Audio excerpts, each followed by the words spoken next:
Hey, how's it going? This is Ricardo, and in this video I'll show you how to remove the CMOS battery from a Dell Inspiron 13 version 7380.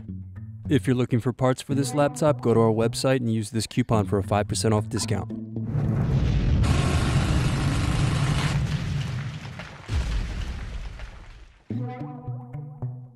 Unscrew and remove bottom base.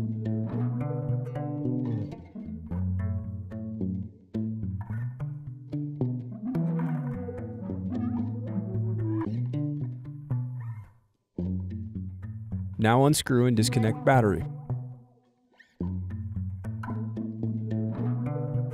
Then disconnect and remove CMOS battery. Thanks for watching.